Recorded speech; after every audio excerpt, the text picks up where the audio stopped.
Noapara rail স্টেশনে চুরি ও মাদকের সাথে জড়িতদের ছাড় দেওয়া হবে না, সৈয়দ মোহাম্মদ শাহজাহান। মাদকপুরের সীমান্তে ভারতীয় নাগরিক সহ 5 নারী আটক। আপনারা দেখছেন বাংলার খবর 24। এতক্ষণ শুনছিলেন সংবাদ শিরোনাম, এবারে বিস্তারিত।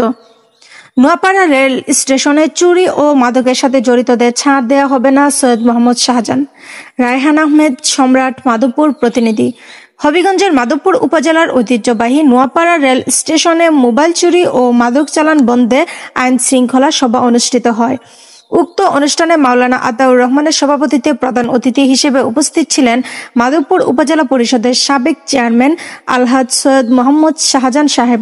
বিশেষ অতিথি ছিলেন নোয়াপাড়া ইউনিয়ন পরিষদের বর্তমান চেয়ারম্যান সৈয়দ আতাউল মুস্তফা সোহেল, সাবেক চেয়ারম্যান সৈয়দ মোহাম্মদ জাবেদ। এছাড়াও উক্ত সভায় বক্তব্য রাখেন ইউনিয়ন বিএনপি সাধারণ সম্পাদক জয়নাল আবেদিন, নোয়াপাড়া ইউপি সদস্য শহীদ মিয়া, হারিস উদ্দিন লালু, খরশু মিয়া, সাবেক মেম্বার শফিক মিয়া, বকুল মিয়া, স্টেশন মাস্টার মনির হোসেন, সৈয়দ রাসেল, দিলু মিয়া সহ এলাকার গণ্যমান্য ব্যক্তিবর্গ সহ প্রমুখ।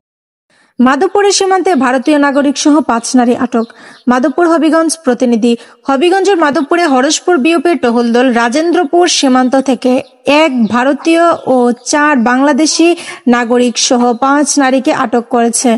বুধবার সকাল 6:30টায় অবৈধভাবে ভারতে যাওয়ার সময় সীমান্ত থেকে তাদের আটক করা হয়েছে। আটককৃতরা হলেন চট্টগ্রাম রাউজান উপজেলা শহরের স্বপ্নাদর, একই এলাকার মুক্তারানী দাস, বর্ষাধর, প্রিয়া দে এবং ভারতের আসাম শিলচরের কৃষ্ণা দে।